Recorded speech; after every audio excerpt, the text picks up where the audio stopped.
Hey, everybody, and welcome to the 5 Bytes podcast. I'm your host, Rory Monahan. Coming up on this week's episode, Citrix NetScalers are under brute force attacks. Also, some applications that have worked in AppV in the past may no longer work in AppV going forward. And a report showing year-on-year browser utilization and OS usage metrics. For this and more, keep listening to this episode of the podcast, which of course, as always, is brought to you by my sponsors. And that includes Numecent, the inventors of the first and only cloud-native container management platform for Windows desktops. And also brought to you by Master Packager, who make an application packaging software that helps you build packages that end users love, enterprises want, and the Windows OS needs. And this is episode 365 of the podcast, which means I've gotten to the point where if you wanted to, you could listen to one episode every day for a year, which when I saw episode 365, it just caught me that it's a pretty substantial milestone. So I'd just like to say thank you to everyone who has listened to the podcast over the years.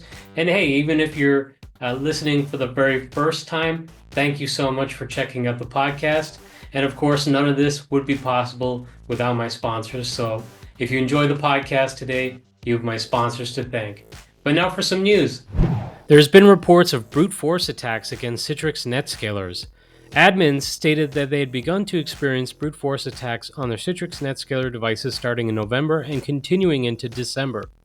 Some of the admins reported receiving between 20,000 to 1 million attempts to brute force the account credentials using a variety of generic usernames such as test, testuser1, SQL service, etc., as well as first names, first.last name pairs, and email addresses.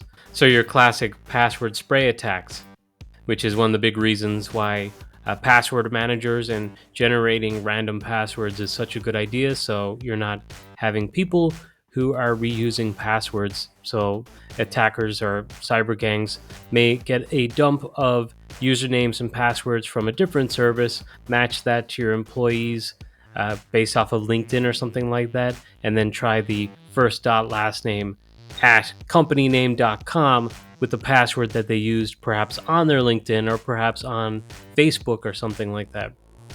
Citrix have also confirmed the reports themselves, stating, quote, Cloud Software Group has recently observed an increase in password spraying attacks directed at NetScaler appliances.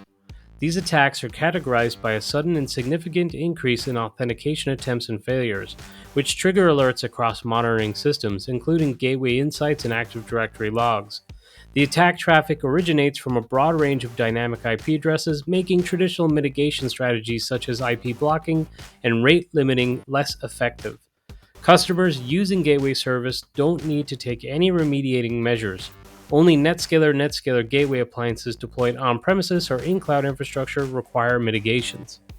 Citrix further warned that a sudden large rush of authentication requests could overwhelm NetScaler devices that are configured for a normal login volume, leading to increased logging and causing devices to become unavailable or have performance issues. Bleepingcomputer.com reports that Citrix also says that in the attacks they observed, the authentication requests targeted pre-end factor endpoints, which are historical authentication URLs used for compatibility with legacy configurations.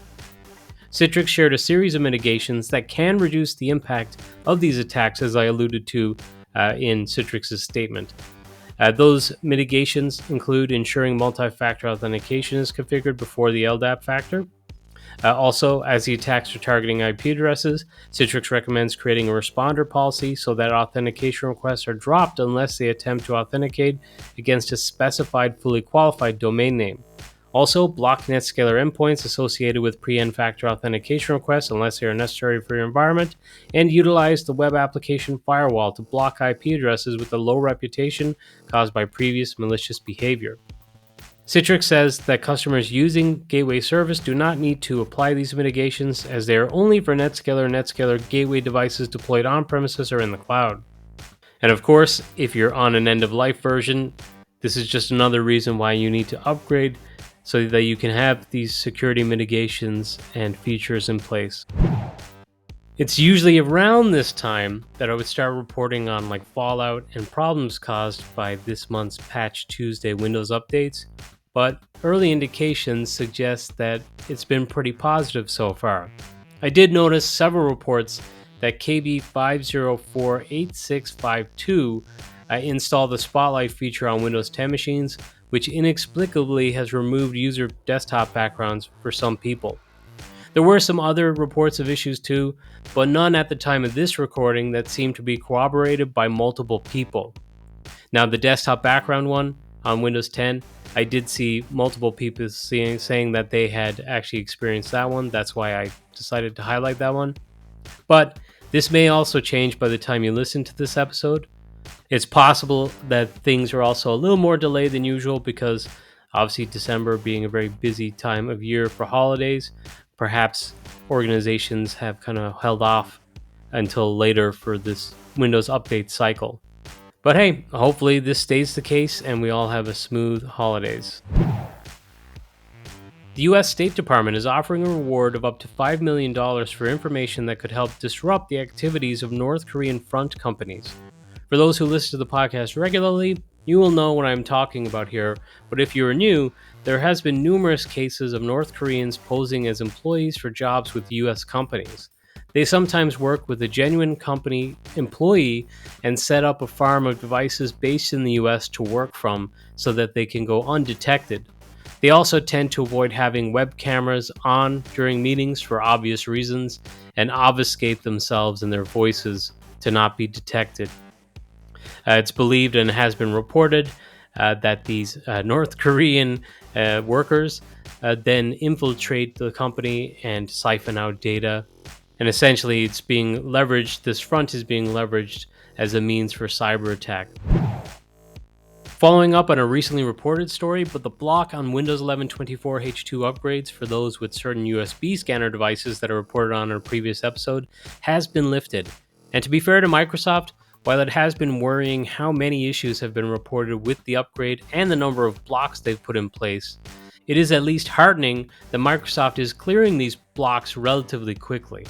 Now, I still have my little warning or notification prompting me to upgrade to Windows 11 24H2. I'm a little hesitant. I may try it during the holidays when it's not going to impact on my workday. But yeah, it's probably not a good thing to feel that, ooh, geez, I don't know about taking this upgrade. You know, we thought maybe that these disruptive upgrades on the Windows Desktop OS were something of the past, but that's not the case. And frankly, I don't think it ever will be the case just because of the amount of variables that need to be accounted for on what people use on their desktops. Not long after Microsoft's announcement of agentic Copilot bots, Google has announced its own Gemini AI agents along with Gemini Flash version 2, which is their latest model. And the new model can generate text, images, and speech while processing multiple types of input, including text, images, audio, and video.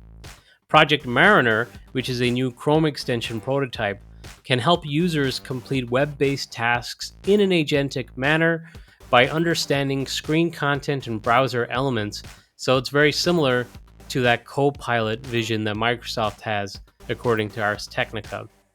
And yeah, certainly it's no surprise that Google would be trying to kind of chase Microsoft and also OpenAI because they have lost a lot of ground already and they need to make up that ground. And if you listen to the podcast when I covered the announcement of the Copilot bots or agents, it's interesting, like I never heard the term agentic before. It's really jarring to say, but I guess it's going to be in our vernacular now for us IT pros going forward. So get used to it. Pornhub shared some of their analytics this week. Yes, really, I am citing Pornhub. As Windows Central points out, some of the web browser vendors, including Microsoft, tend to keep their cards close to their chests in recent years around utilization, and frankly, even if they didn't, it is always useful to have an independent source, and considering the amount of traffic it received, who better than Pornhub to cite? It's kind of like StatCounter and how they're kind of an independent source for OS utilization, but obviously porn is pretty much ubiquitous with web use, so it's a really good source for web browser trends. And they reported a 12% boost year over year for Microsoft Edge, with an overall 13% of the desktop browser market share for Microsoft's browser. Microsoft was, however, far more dominant on the desktop in terms of OS, where it lapped up a whopping 71.7% market share. However, there were some really interesting numbers around Linux, with a fairly impressive 41% year-over-year boost for the OS. Windows Central suggests the upswing for Linux may be due to the popularity of the Stream Deck devices. 70% of all traffic to Pornhub comes across from mobile devices, with 65.5% of traffic coming from Android devices. Interestingly, year on year, that is a 24% gain for Android and a 27% drop for iOS. Similarly, Safari saw a 35% decrease, while Chrome saw a 23% increase. So, just reading the tea leaves here, it seems like a growth for Android devices and for the Chrome browser, and a decline for Safari and iOS, whilst also a bit of growth for Microsoft Edge as a browser, which is probably not surprising because Edge is a browser that's available not just on Windows devices. And also, really interesting, the 41% year-over-year boost for Linux, albeit it's being suggested that's due to Stream Deck, but regardless of the devices being used, Linux is the OS, so it's really interesting data. Microsoft have released PowerToys for Windows 10 version 0.87, and it brings new capabilities and features such as Workspaces support for progressive web applications. Workspaces has a new feature to move existing windows instead of creating new ones. Advanced paste capabilities called Advanced AI that uses semantic kernel to allow setting up the orchestration of sequential clipboard transformations. Mouse Jump has added new settings to allow customization of screen pop-up, and more. And I'll share a link to some of the notes for this version if you'd like to check it out for yourself, and that's going to be with this episode, which is episode 365, and you'll find that at 5bytespodcast.com. AppVentix launched version 4.0 of their product, and it brings with it a new application overview, which is a streamlined new console feature that displays all applications within your packages, complete with icons and their designated locations in the start menu. So it looks like a nice UI improvement there. You'll be able to effortlessly create and manage packages directly from the console, allowing file management, registry, and shortcut modifications. You're able to easily bulk resign your MSIX packages with just a few clicks, which is a major pain in the butt if you have to do it without a tool. They added the ability to customize shortcuts within the tool itself and more. And I'll share a link to the notes for this version with this episode too. The awesome Tim Mangan shared a blog post on his LinkedIn profile warning that the Zoom client now utilizes a new feature designed for the Windows 11 OS, and it's not compatible with running inside of the AppV environment. So if you have been packaging and deploying Zoom using AppV, it may not be an option going forward. He said that although he documented this as a problem for AppV, it may be an issue for other third-party software that adds their own filter drivers to the system, including other application virtualization, layering, and user environment management products, which could be true. It probably depends on the filter driver, but I would say don't fear if you are using something else to deploy Zoom. AppV is something that has not been developed in quite some time. Other products that are being actively developed likely do support applications that use bypass I/O. So I would say try it out and see if it's going to work. But yeah, if you're using AppV, unfortunately, this is just a sign of things to come. It is not going to be actively developed going forward. So, if you thought, well, hey, there's not an end of life anymore, I'm just going to hang out on AppV, don't. It's not going to be actively developed. It is just a form of technical debt, and you need to modernize and move to something else, which is something that I know Jim Moyle said at the EUC forum. You're still encouraged to find a modern alternative. But now this episode's scripts, tricks, and tips. I'm going to keep it short and sweet this week. First off, I would say check out Argos. which is argos-security.io. They've supplied sample reports that you can generate using their solution. So if you're not familiar with Argos, it was founded by the awesome David O'Brien, and it essentially can provide a really comprehensive report around the security of your Azure environment and your Azure Entra ID environments too. So check out those sample reports to see what it can provide to you. Finally, the Cloudpaging user group, the final one of 2024, is going to take place this Wednesday, the 18th of December at 2:30 p.m. GMT, which I believe is 9:30 a.m. Eastern for those in the US, or 3:30 p.m. for those in Central Europe. On the agenda for this last one, in keeping with what we did last year, we've invited the Numecent CEO, Arthur Hitomi, to share the product roadmap just to see a glimpse of some of what we can expect in 2025. So I wanted to keep this episode a little bit short and get it out a little bit earlier than usual because we're about to enter that kind of strange holiday period. And my guess is I'll probably have another episode out on the 26th or 27th of December and then do one around the new year because that's usually what I do.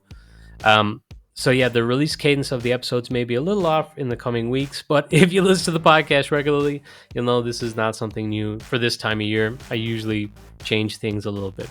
But as always, thank you so much for listening. And hey, if you enjoy the podcast, I would really appreciate if you could rate the podcast on your podcast platform of choice. Although I say that, and I've noticed that on iTunes or Apple Podcasts, at least, for some reason, they scrub the ratings. You know, I've gone from close to 20 ratings, then it was down to 2, then it got back up to 17, and now I'm back at 3 for some reason. I don't know why they do that. It's really frustrating.